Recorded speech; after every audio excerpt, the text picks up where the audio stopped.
Okay, we are live and recording, so welcome everybody. Just a little bit about MEFA before we get started. Some of you may be familiar with MEFA, but we are a nonprofit quasi-state authority. We are right here in Massachusetts. We work with high schools all over the state, helping their families with guidance with the financial aid process, admissions. We also offer lots of educational programs and webinars. Of course, everything's virtual right now. And so if you go on MEFA.org under our events tab, you'll see all the different webinars we have and podcasts, Facebook Live events, all that great stuff is on there. So we were created in 1982. We've been around since almost 40 years. And we work with colleges to help all over the country to help their families pay for school. We do have low-cost loans and savings plans, which I will talk about in a little bit. So congratulations to high school seniors who are on the line and all of your parents. I know that's been a kind of a crazy year, not the best year to be a high school senior, but hopefully your freshman year and your students' freshman year will be a little bit better, a little bit more normal. But congratulations for getting through the process, particularly in this type of environment. So here's what we're going to talk about tonight. Make sure that everybody understands their financial aid offers. I have a great tool to help you compare them. If you haven't applied for aid, what are your options? We'll go through that. How to calculate the balance due. We'll talk about that. It might seem like a pretty simple thing to figure out, but with billed expenses and unbilled expenses and taking out all the different pieces of financial aid that you might be applied to the bill, it can be a little confusing. So we'll talk through that. I have a great tool to show you. And, throughout the presentation, I'll be talking about, financial fit and financial wise decision to make sure that everybody's including that as part of the discussion when figuring out, where is the student going to go? Can we afford it? Making sure that everybody has at least a good idea of options to pay the college bill after tonight. And when you get the email from us tomorrow, it'll probably be tomorrow, there'll also be a link in there so that if you want to set up a one-on-one appointment, that you can do that, and you'll have somebody from MEFA will contact you and set up a Zoom meeting just like we're on right now, so that you can share your award letters. We can go through that with you. So feel free to fill that out if you find that after tonight you need a little bit more assistance and you want somebody to really go through your award letters and help you out in a little bit more depth. Even in June, if you're trying to figure out how to pay the bill, we can do that as well. So feel free to email us. You'll have all our contact information when you get the PowerPoint slides. So let's do a quick refresher of financial aid and the types of financial aid that you might see on an award letter. Most of you who have gotten at least one financial aid offer, you may see merit-based awards on that financial aid offer that you got with your acceptance letters. So scholarships from the college or university. And you may also see need-based aid on there. So aid that is determined based on filling out that FAFSA form and the CSS profile form that you probably filled out for a lot of the private colleges. Everything will be on that financial aid offer. So merit-based aid, which is based on the student's achievements. Typically, merit-based aid is given out for the student's overall admissions application. And not every college gives out merit-based aid. Many do, but some of your more, very top tier elite universities like the Ivy League schools, all of their students are, meritorious. MIT students, meritorious. So they don't give out merit-based aid, but they give out very generous need-based aid based on families' finances. So if you do get merit-based aid from any of the colleges, you'll want to make sure that you understand and know what is the criteria the student needs to meet to maintain that aid. So how do they keep that scholarship? There's often criteria for renewal. Typically, it could be a minimum GPA, maybe 3.0, could be higher or lower depending on the amount of the award. The criteria to maintain that scholarship is going to differ from school to school, and even within one college that may have multiple types of scholarships, there could be different criteria. So one of the other things that might be tied to the merit-based award is the major the students enrolled in. So if it's, very specific to engineering students from the engineering school, you might need to stay in an engineering program to keep that scholarship.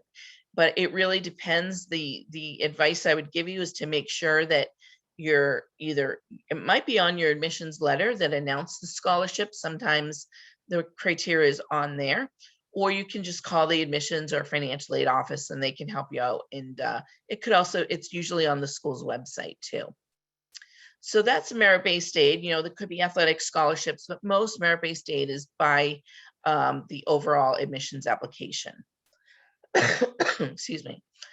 So need-based aid is where most of the financial aid, most of the aid that's given out nationwide is based on need. So your financial need with standardized formulas. Most colleges in the country cannot afford, they don't have the budgets to give every family that applies to their school 100% of what they might be eligible for. So you might see, maybe your EFC is one number, but the amount you owe to school is a higher number. And that's very, very common. So don't be surprised if, you don't have 100% of your need met. Now, there are some colleges who may meet 100% of need, and they'll, let you know that, and you'll see that in your awards. But most nationwide don't have the budgets to do that. Usually money from the state of Massachusetts, federal aid from the federal government, as well as from the college or university, most of that is based on financial need. So let's talk a little bit about your financial aid offers that you may have received. And if you have not received offers from all the schools that the student was accepted to, don't worry, it's probably on its way, but you can always check in with the financial aid office to find out when you'll be receiving that. If you've, received the acceptance more than a couple weeks ago, usually the financial aid offer comes about a week or two after the acceptance. So if it's been about that long, you can always check in with the financial aid office. It could be, you might want to have the student log into their college web portal at each of the schools they're accepted to, because you could have the financial aid offer. It could be electronically online as well. Really depends on the school. But once you get your offer, you can look at that and you'll see all of your federal, state, and institutional aid will be on there. So typically what you'll see first on the first line items will be monies from the college or university. So any merit or need-based aid that they've given you will be on there. They typically will break it out by semester and give you a total for the year. So you do want to approach financing college as an annual process, whether you're setting up payment plans or loans. We'll talk about that in a little bit. You do want to plan for the year. So the first things you'll see on your award are going to be grants and scholarships. So that's the good stuff that everybody wants, the free money, so to speak, that you don't have to pay back. Some families, based on their financial need, may also see a work-study program. So in our example on the screen, we see a federal work-study for $1,500.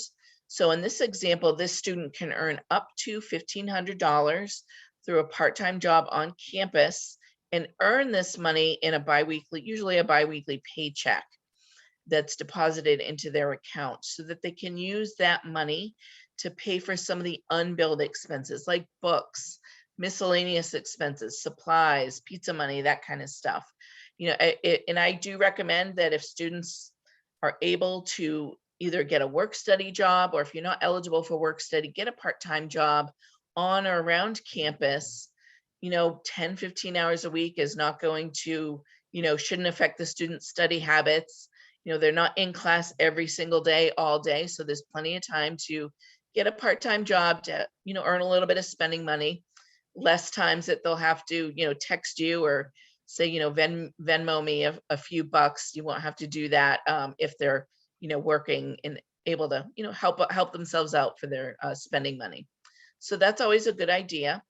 And studies show that students who work a reasonable amount of hours, not full-time, but a reasonable amount, actually have better GPAs and tests and grades because they have better time management skills. So it is a good idea if students are able to get a job on campus to do that. The last thing you might see on a financial aid award is federal direct student loans. So not the plus loan for parents, which we'll talk about, which you might also see on an award, but the federal direct student loans. So some of you, the parents who are listening in, you might remember this when you went to college as the Stafford loan. So this loan I'm going to talk about on the next slide in more detail, but it could be, part of it could be subsidized if you qualify based on your financial eligibility. And then the rest of it, or even the whole loan, could be unsubsidized. So all of your aid, federal, state, and institutional aid from the college should be on that financial aid offer. Now, you've probably seen, if you've gotten a few letters in the mail or electronically through email or on the portal of your schools, that the offers look different and they might be laid out differently. And some schools might provide more information than others. So we'll talk about that. Sometimes the cost of attendance is not listed with the financial aid offer. So you might have to, go look for that to try and figure out what your, anticipated balance will be due for the year, so you can start creating a financial plan. Now, the national deadline to accept an offer and deposit at a school is typically going to be May 1st. The reason why before last year, I used to always be able to say May 1st, national deadline for all colleges, but that changed last year with the pandemic. Some schools extended that deadline throughout May and even to June 1st. I don't see a lot of schools extending the deadline that far out this year, but I have heard of some schools extending the deadline. Their deadline is going to be May 3rd instead of May 1st. So one way or another, you'll want to deposit by the school's deadline at the school the student will be attending, that they were accepted to. So make sure you know what those deadlines are at the schools you're still interested in. So a little bit more detail about the federal direct student loan. I always get a lot of questions about this one. This is a loan that is in the student's name. They do not need a cosigner. There's no credit check required.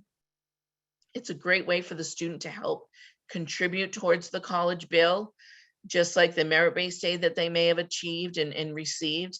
This is another way for the student to help contribute.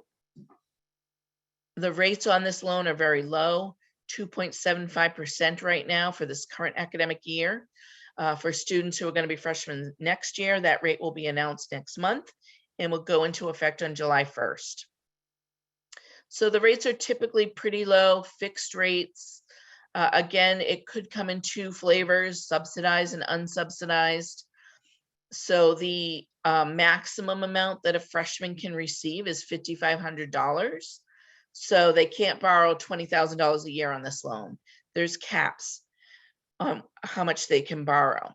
So the subsidized portion, if we're just thinking about that freshman year loan, if your family qualifies for that subsidy, part of that subsidized loan, or even all of, the $3,500 of it, up to $3,500 could be subsidized, meaning interest is not accruing while the student's in school. So it's basically interest-free while they're in school, which is a pretty good deal. The rest of the loan, and for some families who don't qualify for the subsidy, you might see the entire $5,500 loan on an award for $5,500. And that means that interest is going to accrue while the student's in school. Now, payments of principal and interest are deferred while the student's in school, so you don't have to make payments on it.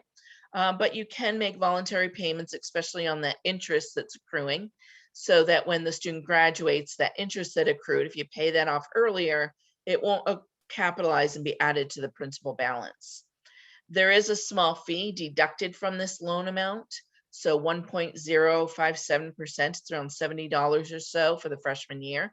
So you may even see on some financial aid awards, they've deducted that fee from your budget, so that it's not going to be $5,500 that's applied to the bill. It's going to be $5,500 minus that small fee. Now, every student that gets this loan is going to have to sign their promissory note online, as well as go through entrance counseling. Now, you'll find out about this from the college that the student deposits at. You won't get any information from them about this loan and how to, finish the paperwork until they know who's coming to their school. Then they will communicate, usually via email or through the student's web portal, what to do next. But studentaid.gov is where the student will sign that note and do their entrance counseling. Now, the entrance counseling is basically an online, tutorial that the student needs to go through so that they understand their rights and responsibilities as a federal student loan borrower. Now, one of the other big benefits of this loan and why it's considered financial aid and it's on a financial aid award letter, not only can an 18-year-old with limited or no credit borrow without a cosigner, but you also have low rates and there's no payments while they're in school.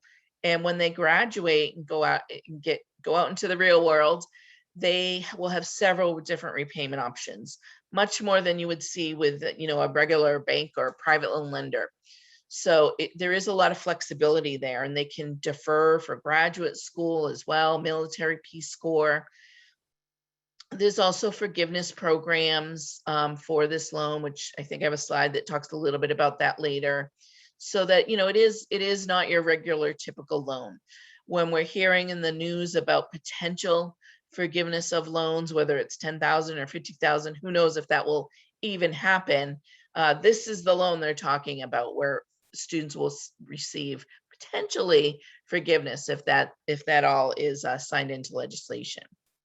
So just a couple of the many benefits for this particular loan program. So some families may have to go through what's called verification. So you may be selected for verification either by the college or by the federal government, the Department of Education. And the college will communicate to you what you need to do to verify certain pieces of data that were on your financial aid applications. So the college will let you know not only what they need verified, if anything, but also what the Department of Ed might need. You do need to comply with these requests. Typically, things that they'll be looking for could be a tax transcript, might be verification worksheet you need to fill out, might be business statements, account statements, things like that. And you may not get selected for verification. It really depends on the school and what the Department of Ed is, who they're flagging. So you might be selected by one school and not by 2 others. It really depends.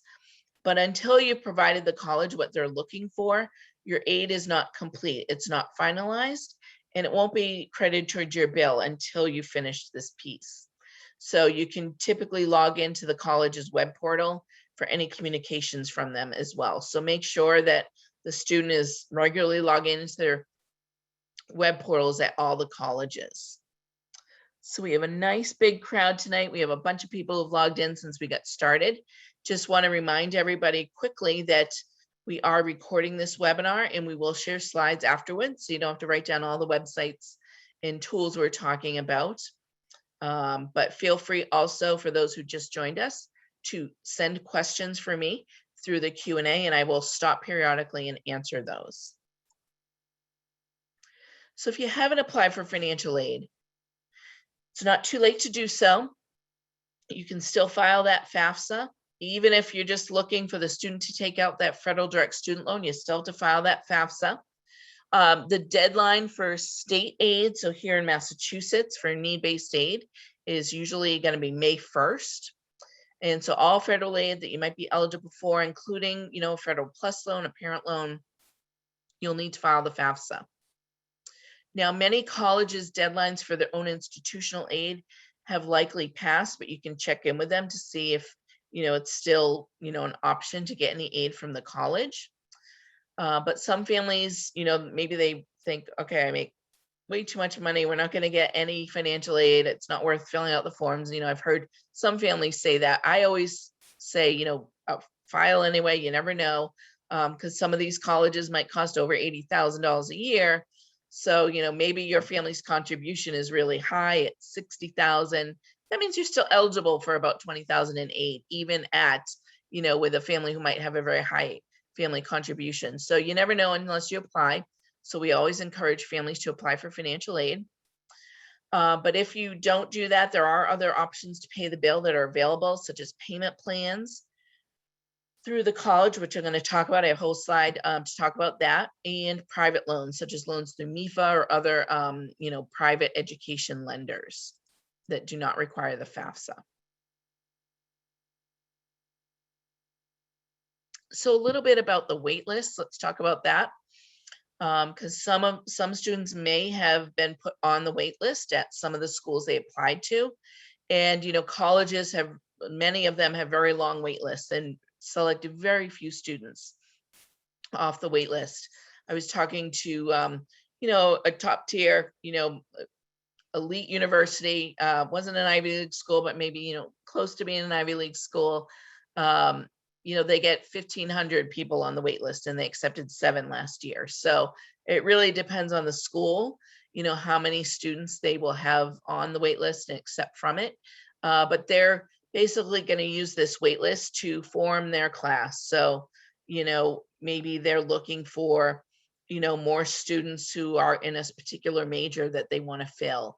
They might select students off the wait list from that major, or, demographics that they're trying to, even out, or maybe get more students from out of state, or, it could be a lot of different enrollment goals that they have, and they might use the wait list for that.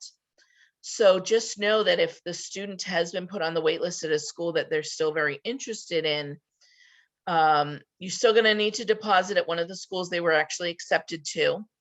And just know if the student does get off a wait list, it could mean that they're not going to get financial aid from the school, or minimal financial aid from the school. Whatever they're eligible for federal and state aid will still come through. But sometimes colleges, when they're looking at the wait list, their budgets, they've used it all, their financial aid budgets potentially. So they're looking at students who might not need as much financial aid based on what they have left to give out. So, the financials could come into play with the wait list as well. So just keep that in mind. If the student is really still interested in that school, again, make sure you deposit at another school so you don't miss out there.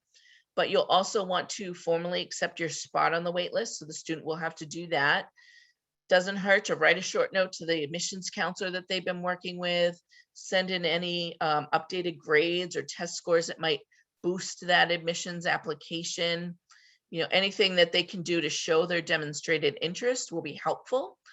Because it's still, admissions season. The schools still want to know, who's still interested in coming here. And they might use that as part of the criteria to take students off the wait list. So definitely, keep in touch with the school through social media, and keep an eye on your emails in the school web portal to find out more about that.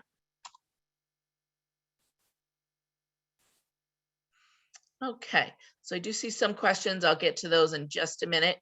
I do want to show you this quick tool that I love using with families. I do it when I have my one-on-one appointments with families on a Zoom. I'll pull this up and we'll start filling in their financial aid awards on this calculator. So I am going to demonstrate this, but basically what you're doing when you're trying to calculate the balance due is you're taking the college's charges, their billed expenses, they'll deduct your financial aid and enrollment deposit, usually $300 or $500, whatever it might be.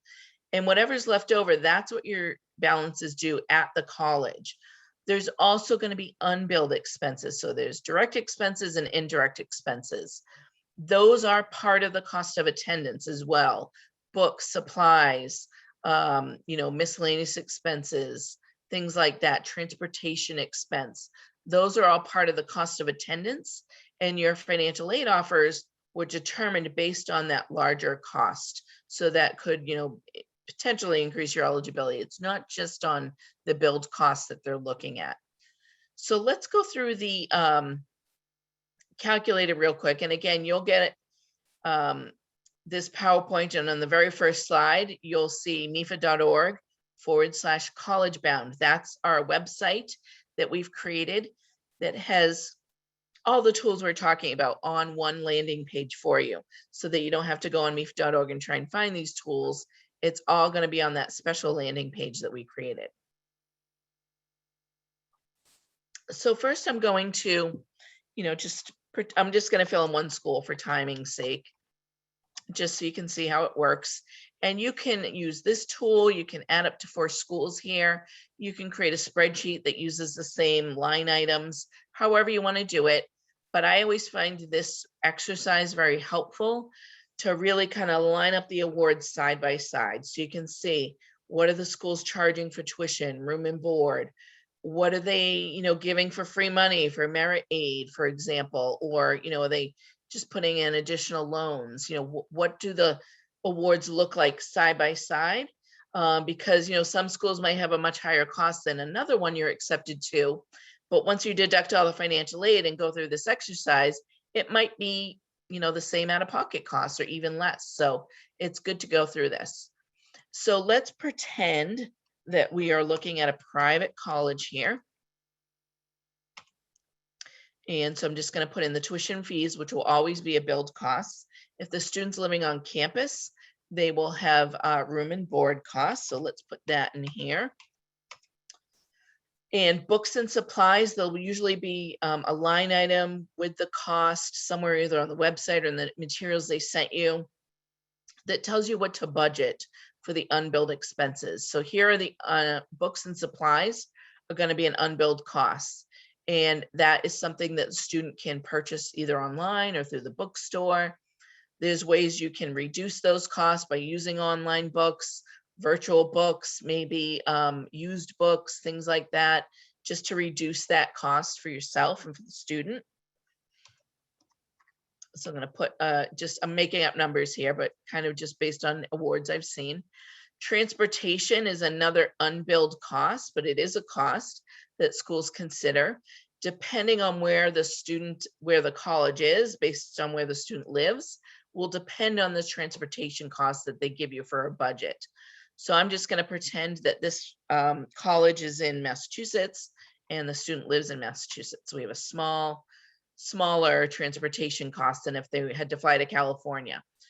Now, health insurance is that would be a billed cost that you can waive if the student is properly insured, maybe under your employer healthcare plan, for example. Now, schools will bill you for this expense. It could be around $2,000. If the student is here in Massachusetts and you live in Massachusetts, then every student is required to have health insurance here in Massachusetts. If the student is going out of state, you'll want to make sure that your health insurance plan is going to carry over to the next state and that the student will have proper, enough insurance. Otherwise, you may consider, if the student doesn't have insurance, you might have to purchase the school's plan. So I'm going to put 0 here for health insurance because we're going to waive that. And then there could be other costs like, technology, extracurricular activities, things like that. I'm just going to put in 0 for now, just to speed it up. And if I scroll down, you can see the annual cost. Now this, for a private college in the Northeast, is very low cost, believe it or not. But, closing in on 60,000, that can be, a big number to look at. But once we start chipping away by adding in the financial aid, it might not be so bad. So I'm going to pretend that the student, has good amount of financial needs. So they're going to be eligible for some federal and state grants. Maybe the Mass grant if you live here in Massachusetts.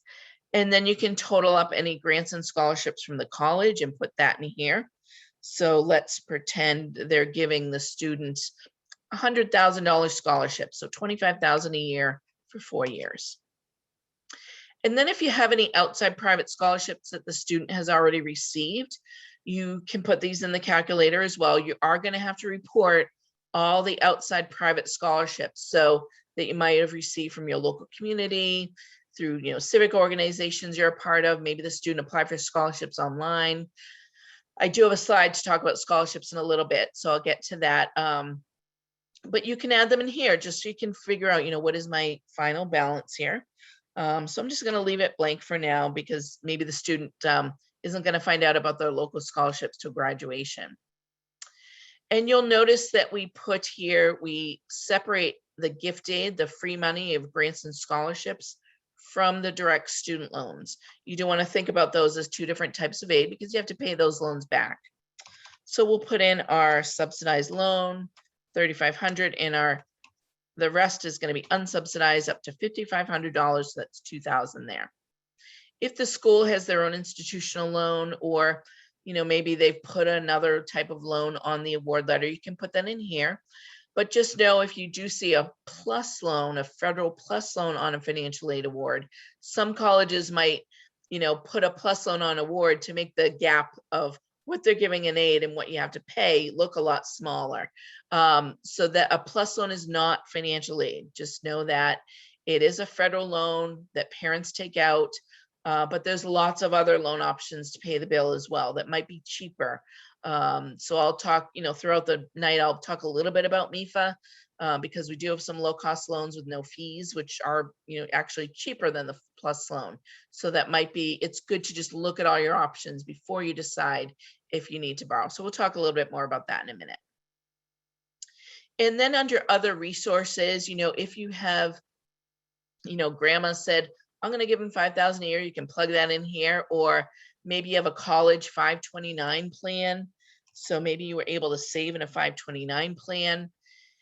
In this example, we'll just pretend that the family saved 20,000 and they're going to spread it out over 4 years at 5,000 a year. So that's going to go towards the bill. So whatever is left over, once we deduct all of our aid and savings and all of that good stuff, what's left over is what the remaining cost is. That's what you're going to have to come up with. Some of it might be billed. Now, work study, I'll just scroll down to the notes here a little bit. Work study is not going to be deducted from the bill at most schools. That is going to be money that the student earns. I have to actually apply and get a job on campus. The college that the student's attending will send the student instructions about job fairs and how to apply for those. They can contact the financial aid office for more details. But this just gives you a good idea. If you were to line the schools up side by side, you can see, how you can easily compare them just by looking, left to right to see, how much free money is each school giving me? What are we looking at in loans? And most importantly, what is my final balance due? What is that net cost? So this is a, great tool that I love to use with families. So when you're comparing your different results, you'll want to look at that net price, of course, but also, have conversations with the student about what is feasible for the family to afford. If borrowing is part of it, what is the parents willing to co-sign or take out for the student? Do you have other students who are coming down the line that you might need to help out with school? All that should be part of the consideration so that you can really try and make decisions where you're limiting borrowing as much as possible, and selecting an affordable option that's going to make sense for everybody in the family. So before I get to the next slide, I just want to check the Q&A real quick and see what we have here. So I have a question about, can the financial aid offer be appealed in consideration of a change in a family's financial circumstances? And the answer to that is yes. I do have a slide in a little bit that will cover a little bit more in appeals, but I'll just answer this a little bit right now real quick because I'm sure a lot of people have the same question. You can appeal a decision from the financial aid office, particularly if there's been a financial situation, something's changed. So for example, maybe you applied for financial aid in October, but since then, maybe one of the parents has lost their job or lost overtime or, something like that, or had to move to part-time hours so that they could homeschool, the kids this year. There's lots of things that could have happened, particularly in this past year, where you would want to contact the colleges that the student is still looking at, that they've been accepted to, and find out what their process is to appeal. So they might want you to fill out a form. Some colleges may say, we'll consider your appeal, but they might not be able to get back to you until May or June after the due date for the deadline to deposit. So you might need to make your decision based on what they've offered. And then, hopefully that appeal, they might be able to give you more financial aid. It really depends on the school and the situation. So good question about the unsubsidized loans. How long does a student have to pay back? Really, it's the subsidized and unsubsidized loans. It's really just one loan. And when you're deferring loans or paying them back, it's all going to be the same options. So it's going to be a 10-year loan is going to be the standard repayment term. Hold on one second. I'm hearing Can everybody hear me okay? I'm hearing that some folks can't hear me, but I'm not on mute, so let me know. So they would be paid back, the subsidized and unsubsidized, at the same time. So it's typically the standard term is going to be 10 years, and it will get started 6 months after graduation. So you should be, have deferment while they're in school.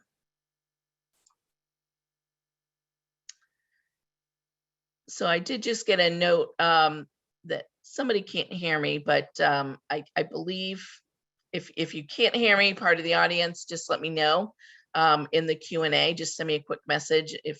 But I believe everybody should be able to hear me because I'm not on mute, so we should be good. Okay, so question on how to apply for state aid. Really, you don't have to separately apply for state aid. Just when you fill out that FAFSA and you notate, let's pretend, let's say you live in Massachusetts, just by the fact that you live in Massachusetts, your state of residence will automatically send your information, the FAFSA, to the Office of Student Financial Assistance here in Massachusetts to consider you for state aid. So you shouldn't have to apply for that separately. So that's a really good question. Okay, so the audience can hear me. So I think it might just be our panelists that can't hear me. And another question, can you appeal for merit-based aid? And that is something, I will tell you just up front, whether it's merit-based aid or need-based aid, colleges are putting out their best offer up front. So if you didn't get a merit-based award from the admissions office, the likelihood is that you're not going to from that school. So they're usually going to send that right out and use that as part of their, admissions. It doesn't hurt to ask whether it's merit-based aid or need-based aid, if it's going to be a tough stretch to afford that school. Maybe there's something that they haven't considered with your finances or something like that. But typically, especially with merit-based aid, you can, inquire with the admissions office, but most of the time, they're giving their monies up front. So if you didn't get merit-based aid, either the school doesn't offer merit-based aid or the student didn't qualify based on their admissions criteria. Good question. Okay, so I'm just going to take a quick break from the questions and I will come back to them in a little bit. So hang tight. I know I have a couple more there, but I just wanted to get back to the PowerPoint real quick, and then we will go back to Q&A in a bit. Okay, so let's talk about how to pay the bill. What are your options? I really think about it as combination strategies. So it's not one option or another. It's, really utilizing as many resources as are available to you. So I think of it in terms of using past income, present income, and future income. So you want to start with your past income, which would be monies that you've saved, from monies that you've earned and saved. Very common would be a 529 college savings plan, prepaid plans.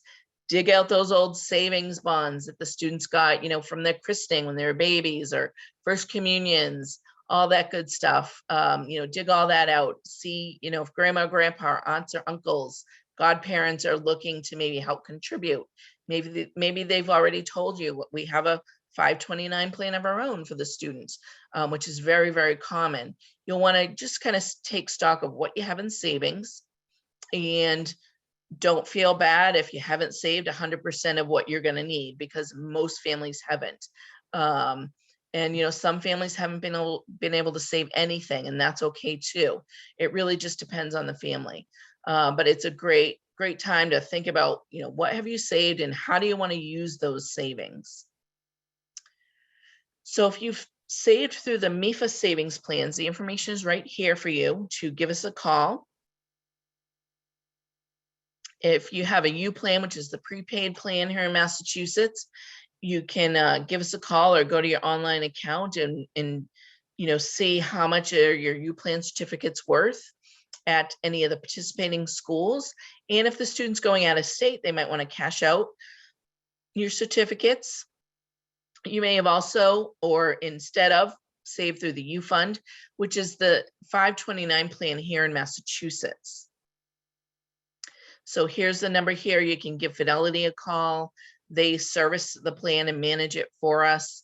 So they have certified financial planners that can walk you through, what you have and how, give you some good sound advice on how you might want to use those funds. And whether you have a plan through MEFA or not, you can call your 529 provider for more guidance. So once you've exhausted savings, you can look at present income. So money out of your monthly paycheck or biweekly paycheck.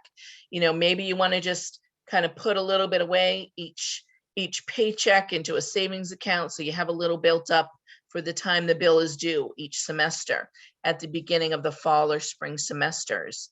Or you could consider using a budget plan, an interest-free monthly payment plan through the college. So this is a plan that, there's no interest that's charged. It's a small enrollment fee, usually $50 to $100, but it's a great way to sort of spread out the costs over a period of 5 to 12 months without having to make those lump sum payments at the beginning of each semester. Now, you don't have to put all of what you owe on a payment plan. You could put just $1,000 of what you owe on a payment plan, which will be, $1,000 less that you might need to borrow. So these are really good plans to look at for budgeting purposes, and every college has one, and they should be sending you information with the bill, or it would definitely be on the student accounts website. So once you've exhausted those two options, then you can look at future income. So using future income in terms of a monthly payment on a loan program. Now, I'm not going to get into the nuts and bolts of the loans tonight, comparing loan options. We have a couple great webinars coming up in June and July. So if you're signed up for the MEFA curriculum emails, we'll send you invitations to that, where I'm literally going to, on those webinars, go through disclosure statements of, what to look for in the fine print, comparing variable rates and fixed rates, all that good stuff.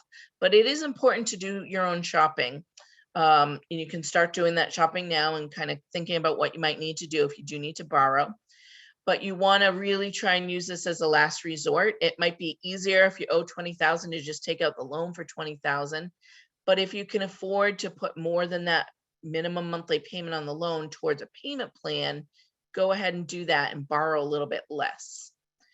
Now, you only want to borrow what you need. Understand that above and beyond that federal direct student loan, these are going to be credit-based loans. So students are usually going to need a cosigner, and 99.9% of the time, especially if they're 18-year-olds with limited credit. So anybody who's co-signing a loan with a student, with MEFA, for example, students on the loan and they need a credit-worthy cosigner in most cases. So it's a family loan. Everybody's responsible for that loan. Now, it is an annual process. You apply for aid each year. You fill out that FAFSA each year. And if you're borrowing, you would apply for a new loan each year. We do recommend applying for what you need for the full academic year, not doing semester by semester. It saves you an application. Usually it's consolidated billing anyway. These days, everything's online, but it's just easier because you can reduce that loan midway through the year or before the loan is dispersed if you don't need the full amount. So just apply for what you think you'll need, get your bill. If you don't need the full amount for the fall, just, call your lender or whoever you're borrowing through and say, I know I borrowed $20,000 for the year, but I really only need $18,000. So they can reduce the loan. Consider if the student particularly is going to be helping with the payment of these loans after graduation. Are they going to be able to do that based on their plans? Particularly if they're looking at medical school, dental school, they're going to be going to grad school, or they're going into career that has, a low starting salary. Social work is a good example of a very rewarding career, but we know that it doesn't pay a whole lot, especially right out of college. So are they going to be able to afford to help mom and dad pay back those loans? Those are things you do want to think about. Or, maybe they are going into engineering and they're going to be doing great right out of college. Maybe they can help mom and dad with those loans. But just a reminder, anybody who signs on that loan is the borrower on the loan. If you're co-signing a loan, Most lenders, particularly with MEFA, they're going to consider the cosign of the primary borrower because that's the person whose credit we're using to get the loan approved. So we have a great tool here. I will demonstrate this for you real quick. Excuse me. Take a sip.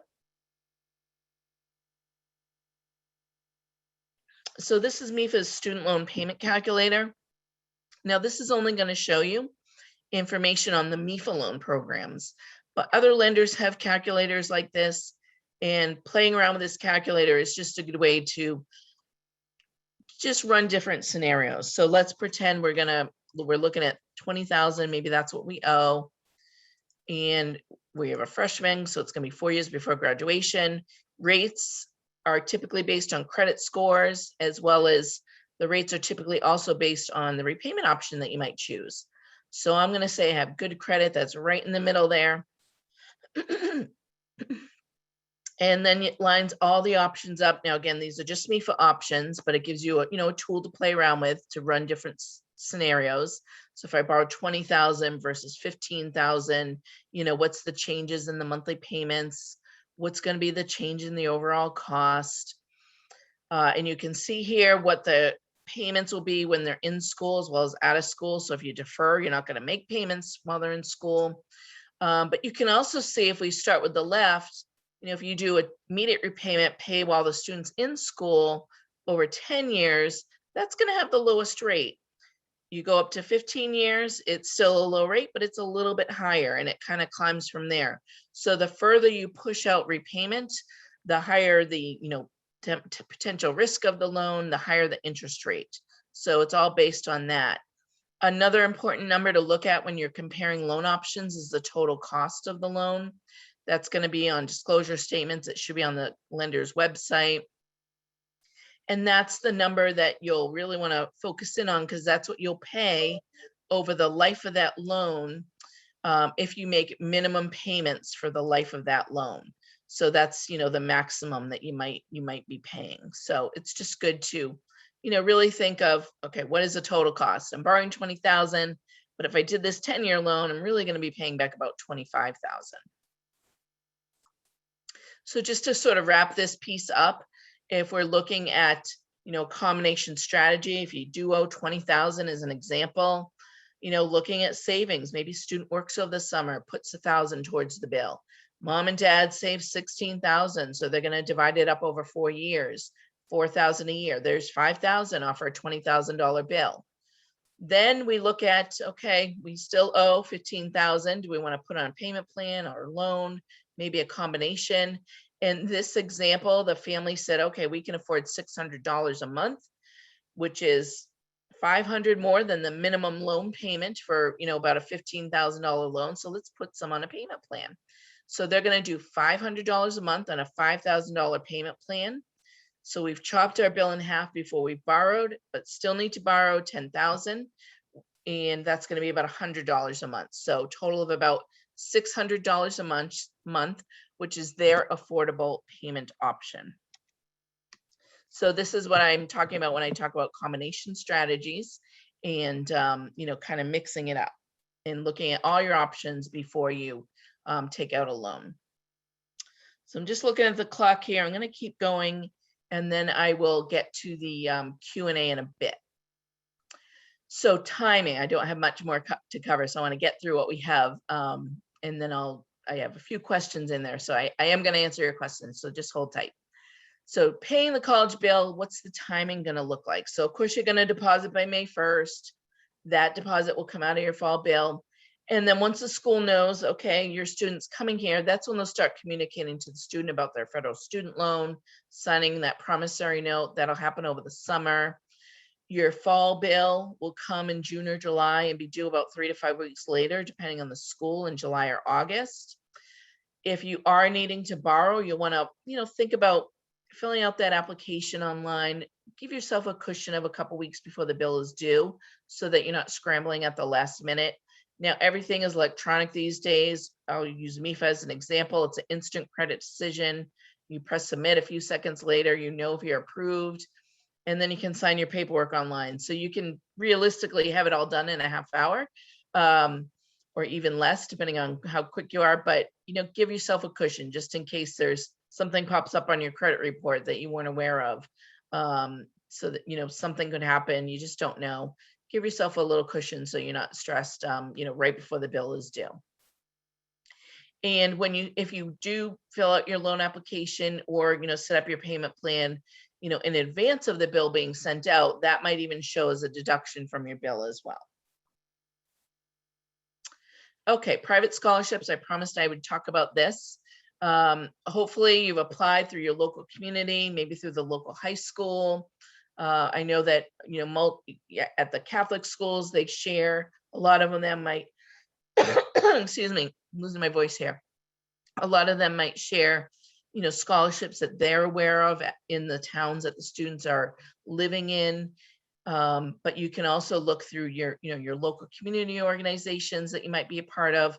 Maybe employers are able to provide, assistance, your church, there could be multiple, groups that you're engaged with that might offer scholarships for their participants. So a good example, my nephew got a Pop Warner scholarship when he went to college. Of course, he hadn't played Pop Warner for a good 5 or 6 years, but there was a scholarship for that. So in his town. So that's one, small example. After you've exhausted those resources for local scholarships, where there's less competition for those scholarships, then you can look at some online platforms if you're still looking for more free money. Now, this is above and beyond what the school might have given you or the federal or state that's on a financial aid offer. Some great websites here. MEFA Pathway is MEFA's free college and career web portal. It's a great scholarship search on there, as well as College Board, FastWeb. And you can also follow MEFA on Facebook and Twitter, and we're always sending out scholarship alerts. So those are some good options to start now, if the student hasn't already done so, to keep looking for more of that free money. And all of these scholarships, if you do receive them, will have to be reported to the financial aid office. And you should never have to pay anybody to do a scholarship search for you. If you are looking for some good low-cost options here in Massachusetts, the state school system, the public colleges are a great option. There's the community college transfer program, where all those transfer credits will go to the public college from the community college. Gives a student, particularly if they don't really know where they want to go, or they might want to just kind of get their feet wet, take a few classes, that's an option. Also, depending on their grades, they might even get tuition credits, if they have really great grades. So mass.edu/mass transfer is a good option to look at. Tuition break through New England Board of Higher Education. You'll get this website when I send you the slides. They have sometimes for out-of-state students, if you're going to school out of state, even if it's a public college like UConn or University of Vermont, you're going to pay a higher out-of-state cost. Same with students coming from out of state going to UMass, for example. But Tuition Break has some options where if you are looking at an out-of-state public college based on certain programs, they might have a reduction in that out-of-state cost.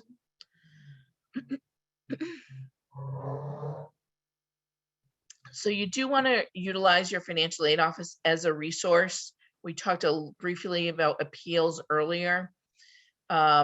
The financial aid office is your friend. They want to help you as much as possible. They might not be able to give you every penny that you need, but they will be there for support, customer service, to help you understand your awards, to understand the financial renewability of your financial awards.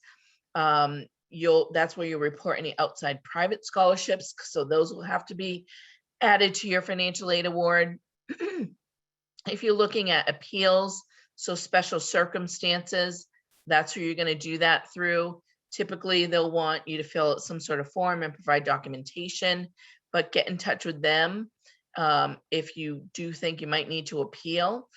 Especially this year, their colleges are working with lots of families on appeals. They're well-versed in dealing with this, and they know that a lot of families have, gone through a difficult time. So they want to hear from you. They want to know if there's special circumstances that they need to consider.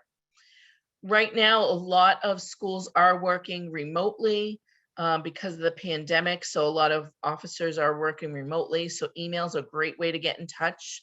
But phones are open at the colleges. They might have a, skeleton crew in on any given day to help out with anybody who's coming on campus. So just know that this year is a little bit different, where it might be harder to make in-person appointments, but I've talked to lots of financial aid officers who have been doing lots of Zoom appointments with families this year. So even if you can't be in the room with them, you can be face to face. Now, we had a great webinar we did last Thursday. We had over 300 people attend, and we have 5 colleges from Massachusetts at, Amherst College, Northeastern, Dean, Quinsigamond, Stonehill. They were on that panel. And we did record it. So check out, MEFA.org, the events tab will have all of the recordings there. If you weren't able to make that webinar, it's well worth, especially if you're looking at appealing, to check out that webinar. It's an hour long, but I think you'll find it really helpful. So that recording is available. All right, so what's next? We're going to answer your questions in a second. I'm going to wrap this up. But next thing is to decide where the student's going to go to school. Do any virtual or on-campus open house programs that you're able to get to. Many of them might be virtual this year, but you want to pay that deposit at a school the student was accepted to by the deadline. Don't count on the wait list, because that might not come through. And even if the student does get off, as we mentioned, they might not get the financial aid that's needed to be able to afford that school. So you'll want to find that out ahead of time.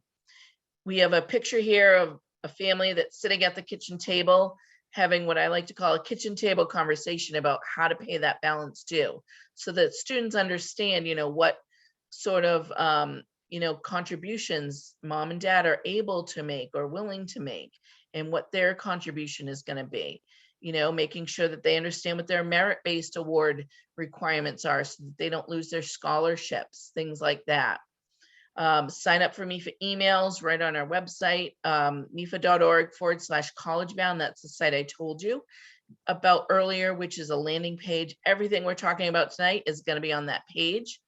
And after tonight, of course, you can call us. Here's our phone number. You can email us with questions.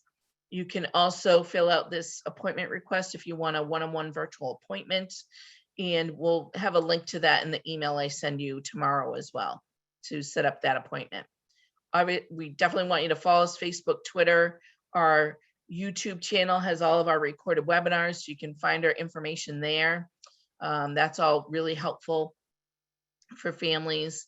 And, after tonight, if you thought this webinar was great, we'd love to hear from you on a Google review. So definitely provide your feedback. We're hoping this is helpful.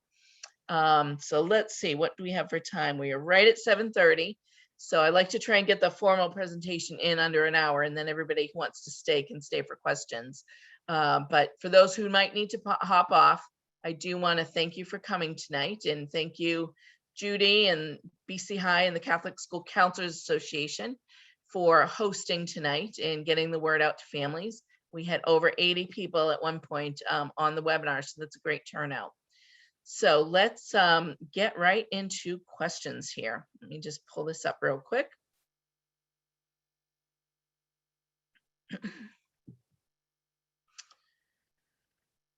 Okay, so we have a school who is planning on appealing their need-based grant, and the school is looking for 2020 taxes so that they can see, what the income is looking like for this past year. So when you filled out your financial aid awards, it would have been for 2019, the income.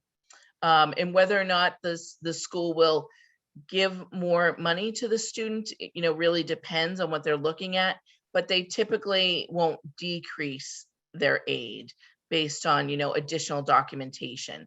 So typically, what they've given you in your financial aid award is based on your financial aid forms, but they're not necessarily going to decrease that initial offer based on any additional documentation they give you.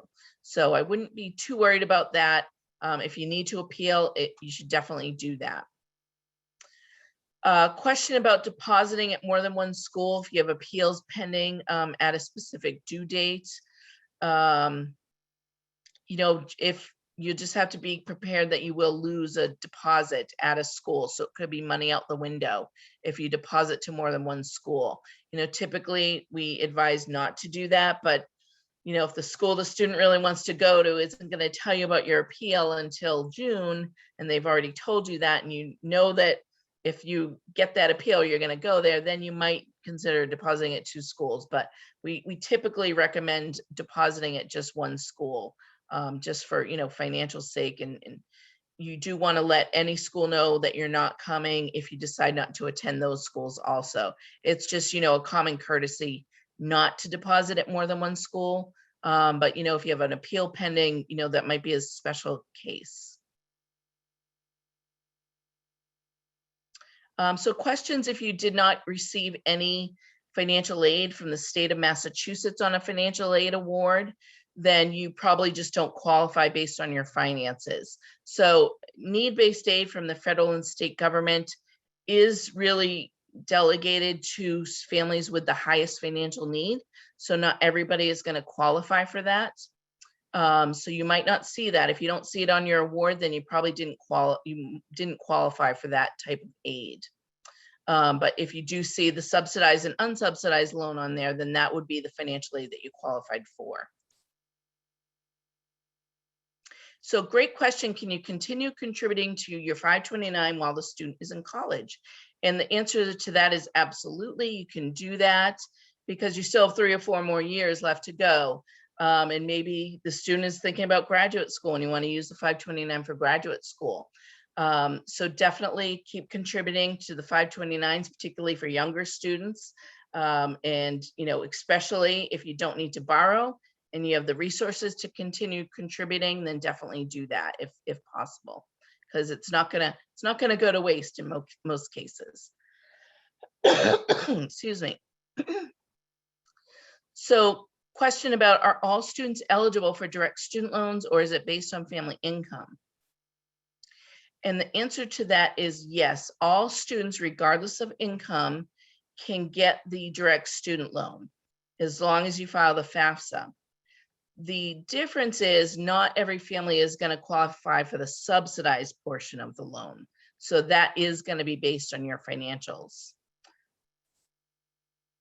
Another great question: can the loans be paid off earlier than the loan term without penalty? And the answer to that is yes, as long as it's an education loan. So the direct loans we're talking about, the PLUS loan I mentioned through the federal government, MEFA loans, loans that you would find on a school's lender list. So some colleges might have recommended lenders that they've worked with on their website. Those should not have a prepayment penalty. So you should be able to make larger payments or pay lump sums, pay it off early without penalty, and it will save you a lot in interest. So it's a good idea to do that if you're able to. Now, if you're looking at other options like, private, home equity loans or things like that, those are not education loans. I know some families look at those options, so you want to find out if there are prepayment penalties for those. Okay, so we have that same question. A few people asked that same question, so we were able to knock off about 3 questions with that one. So thank you for that good question. Is money used to pay the college bill tax deductible? There are tuition benefits. There are student loan interest deductions that could be tax deductible. I'd advise you to go to irs.gov to find out the criteria for that, because there's often income limits where you need to be below a certain income limit in order to deduct those expenses or part of those expenses. So potentially some of this could be tax deductible, but the irs.gov is where you'd want to go to get the details on that. So for outside scholarships, can the students reapply in subsequent years? Most of them seem to be for just the 1 year, for freshman year. And that is correct. For most of the outside private scholarships, it's just for freshman year only. Most are not set up for 4 years. I have heard of some that will, give the student the same amount for 4 years from a different organization. But for the most part, it's just going to be for freshman year, which, at least it's something to help, the student buy what they need for their dorm. and to have a little bit of extra money in their pocket for that freshman year, because there are a lot of first year expenses. So typically it is going to be just for the freshman year.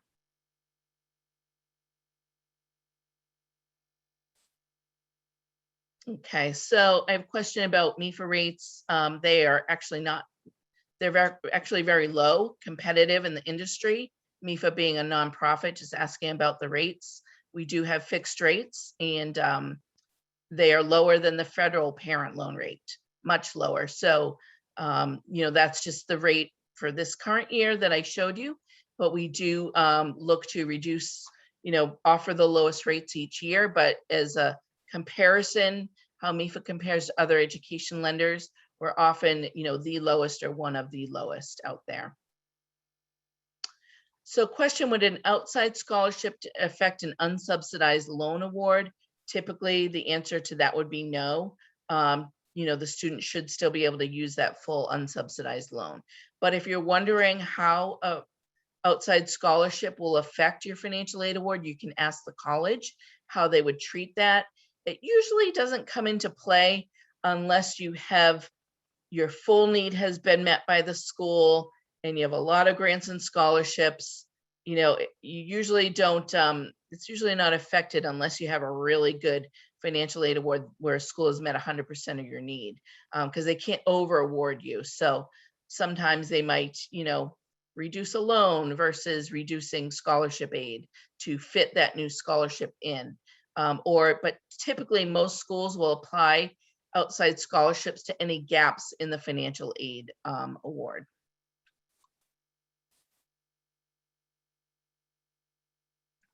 So question about private scholarships, does it come off the bill? And the answer to that, it really depends on whether the scholarship is going to require you to send the money to the college or whether the money just comes to you. But regardless of how you're receiving those outside scholarship funds, even if it's coming directly to you and you're getting that check, or the student is, you still have to report that outside scholarship to the college. So it is going to depend on how the scholarship provider is sending those funds. Some scholarship providers prefer to send it directly to the college, and then it would come off the bill. So it really depends whether the scholarship provider is sending it to you directly or to the college. So schools are usually asking to pay the bill. They're usually sending out their bills in June or July, and the bill for the fall semester will be due will be due 3 to 5 weeks later in July or August. So that's when the schools will be looking for the fall semester bill. And then in January is usually late December or January is when the spring semester bill is due.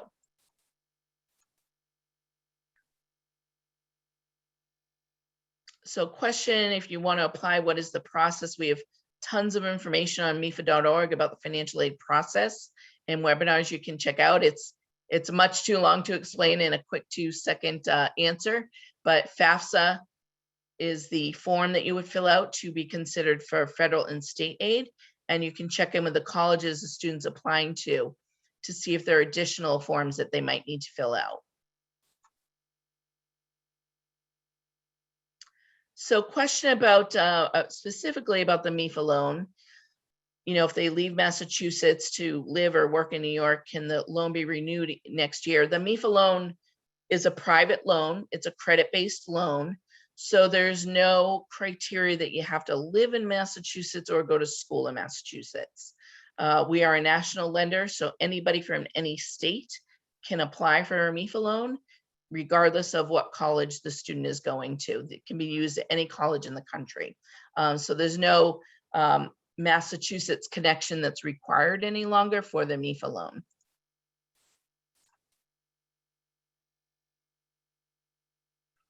So we have a question about using the $10,000 from a retirement fund for college expenses. I would, and how you pay that back and what the penalties are. You would want to talk to your retirement plan advisor for details on that.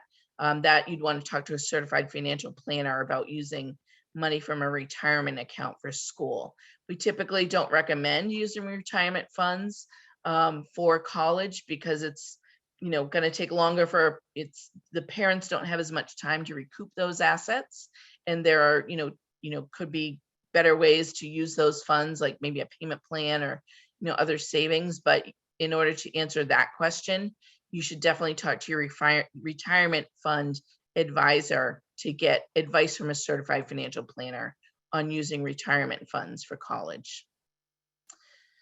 Question, does a MEFA loan qualify for federal forgiveness? The answer is no, it is not a federal loan. We're a quasi-state authority, so we are a nonprofit. We have really low rates, competitive rates, but they are not going to be, no private loans are going to be eligible for forgiveness through any potential federal legislation that's been talked about. Even public service loan forgiveness, which is a program that's in place, that is for just the federal loans. So the federal student loan, for example, teacher loan forgiveness, that's just for the federal loans. So I'm getting questions about how can you compare lender rates to MEFA. I showed you the loan comparison tool on MEFA's site. You can also check out the college's website to see if they have lenders that they've worked with. There's a lender comparison tool called credible.com, and MEFA is on there as well, where you can run different scenarios and even get a soft credit pull for a decision. So that's another option to look at if you're looking to do some shopping for different loan programs. Okay, so great questions, folks. I got to all of them. I'm going to leave it open for just a couple more seconds to see if anybody else has any questions before I close the webinar and end the webinar for the night. I always have somebody who sends one in right about now, right before I'm about to stop the webinar. So I'm just going to leave it open for another second. For those who don't have any more questions and are leaving for the evening, I want to thank you for coming. This is, great turnout. All right, we got one more question. I knew I'd get one more. I usually get one more right before we end. If you do a monthly payment plan, is it for 10 months or 12 months? And the answer to that is it depends on the school's plan. So some schools might offer a 5-month plan per semester. They might give you the option of a 10 or a 12-month plan. So you'd want to look on the school's website. Usually it's on the bursar or student accounts page. And you should be able to find information about their specific plan for that particular school, because every school does their plan a little bit differently.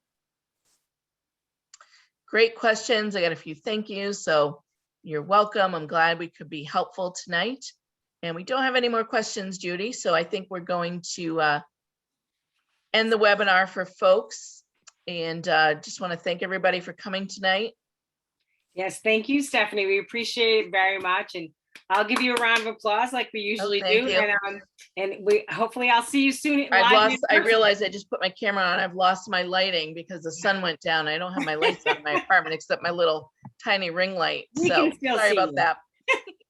We can still see you. Thank you very much. And thank you everyone for logging on. And I can't stress enough, MEFA is a great organization that we're very lucky to have in the state. So if you have questions, please reach out.